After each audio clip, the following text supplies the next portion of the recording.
혹시 나귀를 타본 적이 있으십니까? 멋있게 생긴 백말 이런 말 말고 나귀 새끼를 한번 타보신 적이 있으신가요?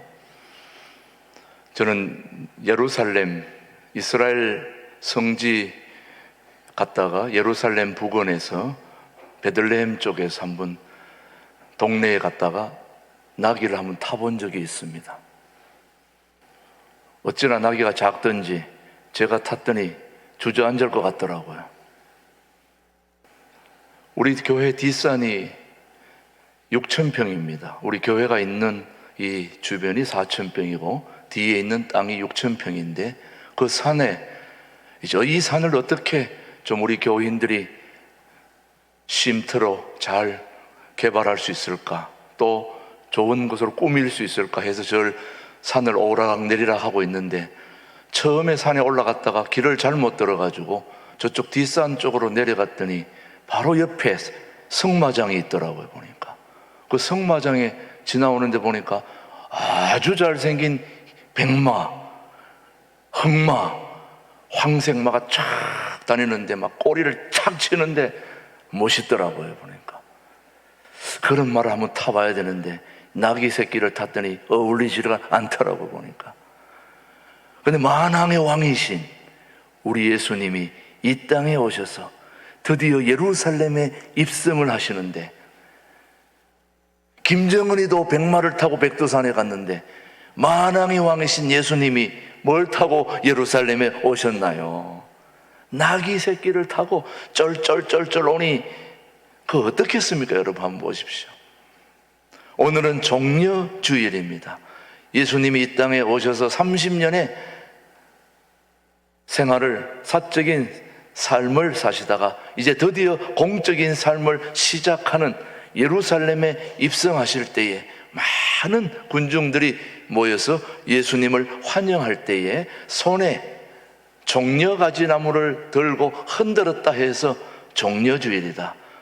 그 흔든 가지가 팜추리, 여러분 야자수 같은 그런 팜추리라서 팜선데이라고도 불리기도 하고 또 종려가지라고 해서 종려주일이기도 합니다. 아무튼 예수님이 예루살렘에 입성하실 때 많은 군중들이 호산나 호산나를 외치며 예수님을 맞이했다고 해서 호산나 주일이라고도 부르기도 합니다. 호산나라고 하는 것은 우리를 구원해 주소서, 당신은 구원의 주님이십니다 라는 환영의 호소가 바로 호산나입니다.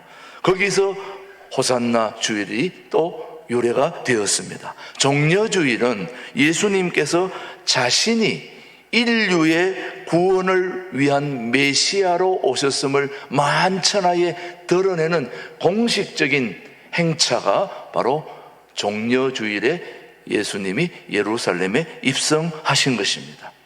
그게 바로 오늘 종려주일입니다. 일주일 후에 부활의 승리를 예견한다는 의미에서 굉장히 중요한 사건이 바로 오늘 종려주일입니다. 그래서 오늘은 우리는 종려주일에 많은 군중들이 예수님이 예루살렘에 오시는 것을 환영하는 그 무리들 중에서 우리는 세 종류의 모습을 발견하면서 우리는 그 중에서 어느 쪽에 들어있는지를 한번 살펴보는 시간이 되겠습니다. 우선 예수님을 환영하는 첫 번째 무리들이 어떤 무리들인가, 어떤 사람들인가 봤더니 첫 번째는 예수님을 환영하는 무리들이었습니다. 예전에 대통령이 외국을 순방하고 오면은 김포공항에서, 옛날에는 인천공항이 없을 때 김포공항에서 촥 대통령이 오면 모든 국민들이 손에 뭘 쥐고 나와서 흔들었습니까? 태극기를 막 흔들었는데, 지금 예루살렘에 입성하는 예수님 앞에 있는 군중들은 종려나무 가지를 흔들면서 예수님을 환영하고 있는데, 첫 번째 무리가 바로 주님을 환영하는 무리들입니다. 오늘 한번 말씀, 본문 마태복음 21장 9절 말씀입니다. 시작. 앞에서 가고 뒤에서 따르는 무리가 소리 높여 이르되 호산나 다윗의 자손이여 찬송하리로다. 주의 이름으로 오시는 이여 가장 높은 곳에서 뭐한다? 호산나 하더라. 앞에서 뒤에서 무리가 소리질러 호산나를 외쳤다는 거죠. 예수님이 예루살렘에 입성하실 때 엄청난 인원들이 나왔는데 역사적인 자료에 의하면 약 250만 명이 모였다고 그렇게 말합니다. 그런데 이게 전혀 경찰 추산, 본 주최 측 추산 이렇게 따지면 서로 다르긴 합니다만은 근거가 전혀 없는 건 아닙니다. 그 당시 6월절에는 반드시 10명의 가족들이 한 마리의 양을 잡아야 했습니다. 근데 그때 당시에 양 25만 마리가 희생된 걸 보면은 10명당 치면은 얼마나 모였을까요? 250만이 모였을 것으로 그렇게 추산을 합니다. 그렇게 많은 사람들이 6월절을 지키기 위해서 예루살렘에 모인 것입니다. 엄청난 숫자이죠. 그 많은 사람들이 예수님을 다윗의 아들이라고 불렀고 주님의 이름으로 오시는 분이라고 그렇게 칭송을 했습니다. 그런데 그들이 이토록 예수님을 환호한 이유가 무엇이었냐 이거죠. 열심히 태극기는 흔들었는데 누가 왔냐 이거예요. 예수님을 모세와 같은 민족의 해방자로 정치적인 왕으로 기대하고 외쳤기 때문이죠. 그들의 노래는 이스라엘의 회복과 영광에 대한 기대에서 나왔습니다. 당시 로마의 압제에서 민족을 해방해 시켜주는 민족의 지도자일 뿐만 아니라 메시아가 될 줄로 알고 그들은 호산나를 외쳤던 것입니다. 호산나 호산나, 우리를 지금 이 억압으로부터, 이 매인 것으로부터 우리를 자유하게 해달라고 호산나를 외치며 메시아를 환영했던 거죠. 호산나 다윗의 자손 오시는 이여 주님을 나귀에 자신들의 겉옷을 깔고 얹고 종려나무 가지를 길에 펴고 흔들면서 호산나 다윗의 자손이여 우리를 구원해 주소서 그렇게 외치고 있는 것입니다. 어떤 이들은 벌써 예수님이 왕위에 오를 것으로 기대하고 나름대로 꿈을 가지고 참여한 무리도 있습니다. 막연히 참여한 행렬의 무리들도 있습니다. 물론 거기에는 주님을 진심으로 맞이하여 찬양하는 사람들도 있지만 군중 심리에 휘말려 가지고 외치는 사람들도 있습니다. 우리가 때때로 무리들이 많다 보면은 좀 뭐 하는 데인가 하고 가서 끼웃거리다가 뭐가 막 외치면 나도 모르게 같이 뭔지도 모르고 외칠 때가 있다 이 말이죠. 군중 심리다 이게. 군중 심리. 나는 그럴 마음이 없었는데 따라갔다는 거죠. 나는 예수님 환영할 마음이 없었는데 군중들이 하도 많아서 가서 봤더니 호산나 호산나 외치길래 나도 모르게 막 외쳤다는 거예요. 그러면서 나중에 예수님을 만난 자들도 있고 또 그렇게 외치다 간 사람들도 있습니다. 아무튼 머지않아 예수님을 또 십자가에 못 박으라고 돌변할 사람들도 그 속에 있다는 말씀이죠. 그러나 주님은 사람들이 어떻게 하든지 거기에 관계없이 많은 사람들이 모여서 나를 지지하든 지지하지 않든 예수님은 하나님께서 정해주신 그 길을 꿋꿋하게 가신 분이 우리 주님이십니다. 죄값을 치르고 구원을 주시려는 뜨거운 사랑으로 예루살렘으로 올라가신 분이 바로 예루살렘에 입성하신 우리의 주님, 그 예수님이 바로 우리의 구세주라는 사실을 우리는 기억하고 있어야 됩니다. 나귀를 타고 예루살렘을 향한 예수님의 행렬은 절대로 개선장군의 행렬이 아니었습니다. 기쁨의 행진도 아니었습니다. 인류의 구원이라는 대역사를 이루시기 위해 십자가를 지시고 죽으시기 위한 고난과 가시받기를 위한 행렬이었다는 걸 여러분은 기억해야 됩니다. 그러므로 오늘 종려주일은 이제 내일부터 시작되는 한 주간의 고난 주간의 시작이라는 걸 기억해야 됩니다. 슬픔과 탄식의 시작입니다. 예루살렘이 예수님이 이제 내일부터 한 주간의 고난의 시작이 시작되기 때문에 우리도 마찬가지 그것을 기억하면서 오늘 이 환영의 무리들을 한번 생각을 해 보는데, 오늘 우리 신앙인들은 그리스도의 고난에 동참하는 마음을 가지고 엄숙하게 보내는 절기가 바로 고난주일, 고난주간이요 또 사순절인 것입니다. 메시아로 초라한 나귀를 타고 입성하는 주님의 모습에서 우리는 우리의 구속주요 메시아이신 예수님의 겸손과 온유에 대해서 우리는 함께 묵상을 해야 될 것입니다. 첫 번째, 예루살렘에 입성한 예수님을 환영하는 무리들이 있었다는 걸 기억하십시오. 그 무리들에는 반드시 또 예수님에게 돌을 던질 사람들도 있었지만, 아무튼 예수님을 환영하는 첫 번째 무리들, 두 번째, 예수님을 죽이려는 사람들이었습니다. 예수님을 뭐 하는 사람들요?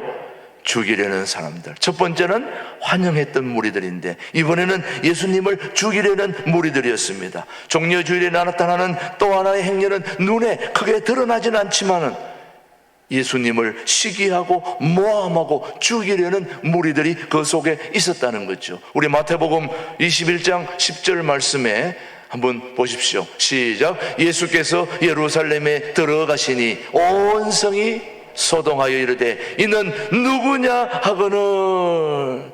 자체 누구냐? 예루살렘에 들어가시니 온 성이 소동하여 이르되 이는 누구냐 하고 물었더니 10절 말씀에는 그렇게 물었는데, 이때 소동이 일어났다 그렇게 했습니다. 당시 전통과 간섭에 젖어 사는 관념, 간섭적인 종교 지도자들에게는 예수님은 미움의 대상이 되었다는 말씀이죠.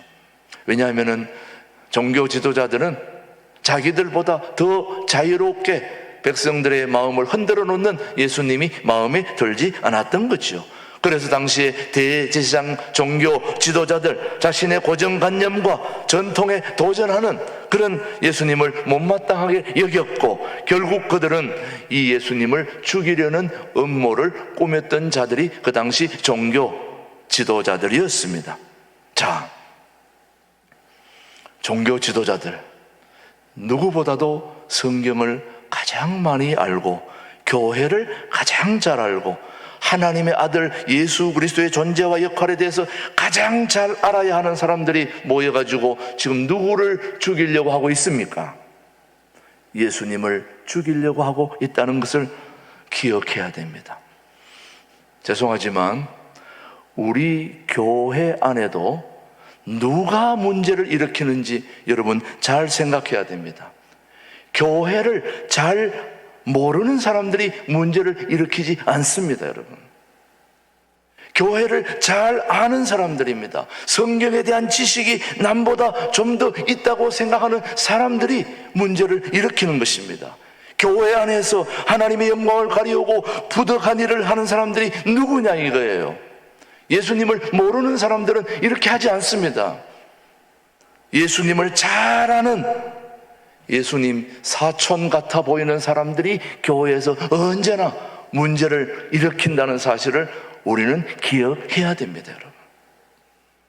오늘 우리 교회는 그런 분이 없으리라고 생각합니다만은 우리 교회 전반적으로 볼 때 교회의 문제를 야기하는 사람들이 예수님을 가장 잘 안다고 하는 사람들, 성경을 가장 많이 알고 있는 사람들, 교회를 잘 아는 사람들, 이런 사람들이 문제를 야기시킨다는 걸 우리는 늘 염두에 두고. 왜 그러냐? 2000년 전에도 그러했으니까. 종교 지도자들, 사두개인, 바리새인, 이 모든 대제사장들이 성경에 대한 박사들입니다. 교회에 대한 전문가들입니다.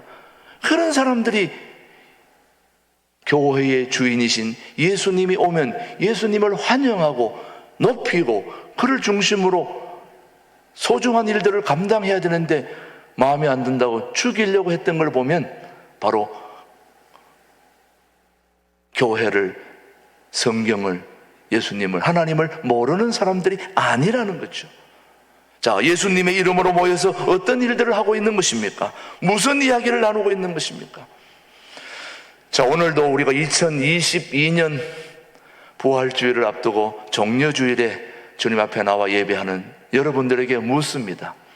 여러분들은 주중에 또 시간이 날 때 믿음의 사람들과 함께 모여서 예수님의 이름으로 모여서 무슨 일을 하고 계십니까? 무엇을 하십니까? 다른 사람들에게 용기를 주는 말들을 합니까? 위로를 주는 말들을 합니까? 소망을 불어넣어주고 기도하고 가난한 자들을 돕고 이런 걸 의논하려고 모여 있습니까? 아니면 모여서 다른 사람에게 상처를 주고 다른 사람을 헐뜯고 비난한 일들을 하고 계십니까, 여러분? 여러분 어떻습니까, 여러분? 여자들이 대여섯 명 모이면은 아무도 자리를 먼저 일어나지 않습니다. 같이 헤어져야 됩니다. 왜? 자리를 뜨면 자기가 비난받으니까. 우리는 함께 모여가지고 서로 격려하고 위로하고 그런 자리가 아닌, 어떻게 하면 한 사람이라도 좀 헐뜯고 비난하고, 그게 재미가 있고 그게 또 시간이 잘 가거든요. 좋은 얘기는 금방 끝나거든요. 그때나 지금이나 별반 다르지 않습니다. 당시 하나님을 잘 아는 사람들이, 성경을 가장 많이 본다는 사람들이, 직분받아 일하는 사람들이 마치 예수님을 죽이려던 당시의 종교 지도자들처럼 교회와 하나님의 질서를 흐트려 놓는 경우가 비일비재했다는 걸 우리는 기억해야 됩니다. 2000년 전에도 예수님을 죽이려는 종교 지도자들은 잠자리도 거부한 채 밤중에 모여 음모를 꾸미고 있었습니다. 밤에 모여 기도하기보다는 잠도 안 자고 모여 예수님을 죽이려는 음모를 꾸몄던 것입니다. 어쩌면 사실 몰래 모이는 모임치고 건전한 모임이 없습니다. 함께 공적인 모임을 모여야 그게 좋은 모임이지, 몰래 모이는 모임은 뭔가 사단이 나는 일들이 많죠, 여러분. 불의와 음모, 이런 거는 어둠 속에서 활발하게 이루어지죠. 왜냐하면 어둠은 죄를 가리게 안성맞춤이기 때문에. 우리는 어둠 속에서도 주님의 이름으로 모여 기도하면 문제가 없는데, 기도하지 않고 사적인 만남이 이루어지면 거기에 반드시 문제가 생기는 것입니다. 오늘 예수님을 환영하는 무리들 중에 환영하는 무리들이 있었지만 죽이려고 했던 무리들도 있었다는 걸. 똑같은 무리들입니다. 다른 사람이 아니에요. 다 예수님을 환영하러 나왔던 그 무리들 중에 많은 사람들은 예수님을 환영했지만은 보이지 않는 은밀한 곳에서 예수님을 죽이려고 했던 무리들도 그 속에 있었다는 거죠. 그렇다면 그렇다면 우리는 어떤 자세로 종려주의를 보내야 할 것인가가 오늘 우리 모두의 핵심 과제입니다. 오늘 부활주의를 앞두고 종려주일에 오신 여러분들에게 말씀드립니다. 어떤 자세로 이번 종려주의를 보내야 할까요? 그러기 위해서는 우선 알아야 됩니다. 뭘 알아야 되느냐? 예루살렘에 입성하는 분과 그것을 환영하는 무리들이 이 예루살렘에 입성하는 분이 누구인가를 알아야 됩니다. 밤새도록 곡하고 나서 누가 죽었나 이렇게 얘기하는 것과 같다는 얘기죠. 우리가 분명히 환영을 했다면 이 환영하는 주인공이 누구인지 오늘 10절을 한번 보십시다, 여러분. 마태복음 21장 11절입니다. 10절이 아니라 이 사람들이 누구냐고 물었더니, 도대체 이 사람들이 누구냐 물었더니 답을 합니다. 21장 11절 시작. 무리가 이르되 갈릴리 나사렛에서 나온 누구다? 선지자 예수라 하라. 예수라 하니라. 여러분, 지금 사람들이 모여가지고 도대체 이 사람이 누구냐 하고 10절에 물었더니 11절에 이 사람은 갈릴리 나사렛에서 나온 선지자 예수라 하니라. 여러분들은 예수님을 다른 사람에게 소개할 때 누구라고 그렇게 소개합니까, 여러분? 여러분들은 예수님을 어떻게 소개합니까? 종려주일에 나귀 새끼를 타시고 겸손히 입성하시는 주님은 과연 누구십니까? 우리보다 먼저 예루살렘으로 올라가시는 예수님이 누구인지를 우리는 바로 알아야 됩니다. 예수님이 과연 누구신가를 바로 아는 데서부터 우리의 신앙은 시작이 되기 때문입니다. 예수님이 누구인가를 아는 데서부터.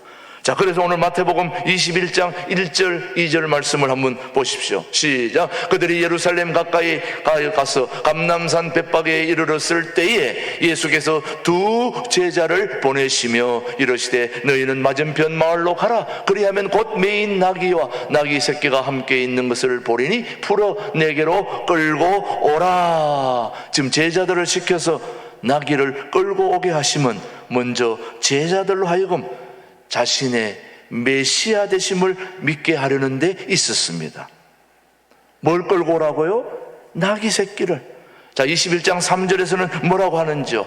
만일, 시작. 만일 누가 무슨 말을 하거든 주가 쓰시겠다 하라. 그리하면 즉시 보내리라 하시니. 나귀를 끌고 올 때 주인이 왜 이 나귀를 끌고 가냐 물으면 누가 쓰겠다고 얘기하라 그러니까 주님께서 쓰겠다 그렇게 말씀을 하라는 얘기입니다. 예수님은 자신이 주가 되심을, 그리스도 메시아가 되심을 말씀하고 있는 것입니다. 마태복음 계속해서 21장 4절 5절 말씀을 한번 보십시오. 시작. 이는 선지자를 통하여 하신 말씀을 이루려 하심이라 일렀으되 시온 딸에게 이르기를 너 왕이 내게 임하나니 그는 겸손하여 나귀 곧 멍에 매는 짐승의 새끼를 탔도다 하였느니라. 선지자로 하신 말씀을 이루려 합니다, 이 말씀이에요. 자, 예수님이 예루살렘에 입성했는데 나귀를 타고 가야 되겠는데 나귀 주인에게 가서 나귀를 달라고 하면은 나귀 주인이 이거 왜 가져가냐 물으면 주가 쓰시겠다 하라 그렇게 얘기했다는 거예요. 여러분, 그는 우리가 나귀가 있으니까 그러지만 우리는 소를 생각해 보시면은 우리 집에 송아지 새끼가 있는데 누가 와서 송아지 새끼를 끌고 가겠다 그러면 여러분들은 송아지 새끼 그냥 끌고 가라 그럽니까? 안 된다고 얘기하겠습니까? 우리 한국 사람들은 송아지 한 마리가 재산이었습니다. 함부로 그렇게 줄 수 있는 게 아니죠, 여러분요. 제가 1961년 소띠거든요. 제가 경북 상주에서 태어났는데 우리 집의 유일한 재산이 소 한 마리였습니다.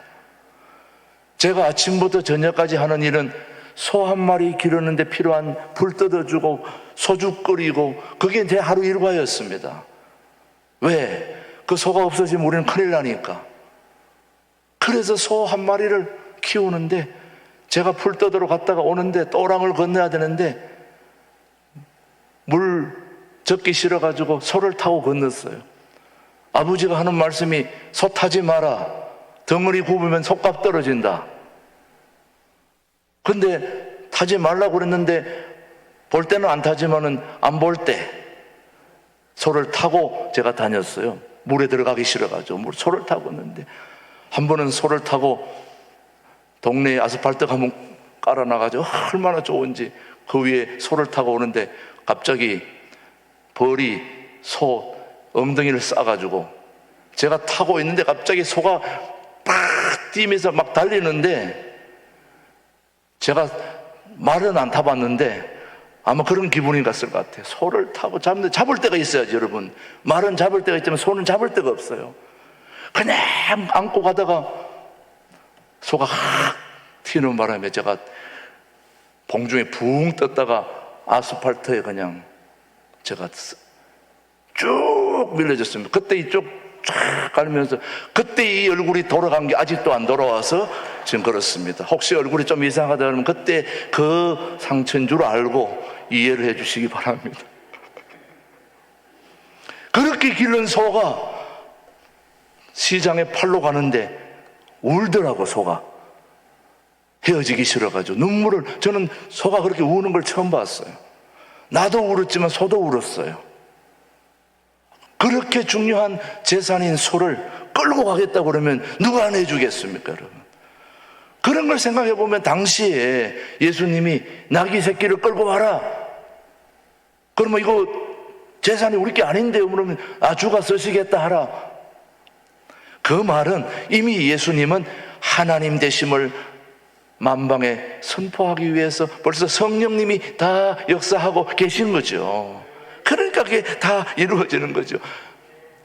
예수님이 오시는 것은 이미 구약 시대에 다 벌써 얘기를 해놨습니다. 이사야서 62장 11절 말씀을 한번 보십시오. 똑같은 말이 거기에 나옵니다. 시작. 여호와께서 땅 끝까지 선포하시되 너희는 딸 시온에게 이르러 보라 내 구원이 이르렀느니라. 보라 상급이 그에게 있고 보응이 그 앞에 있느니라 하셨느니라. 말씀을 인용해서 예수님이 자신이 이미 구약에서 말씀하신 메시아라는 사실을 더욱 확고하게 나타내고 평화와 겸손의 상징인 나귀 새끼를 타고 입성하심으로써 정치적 메시아가 아닌 평화와 겸손의 왕이심을 선언한 거죠. 여러분, 정치적 메시아라면 백마를 타고 김정은이처럼 백두산 왔다 갔다 해야 되겠죠.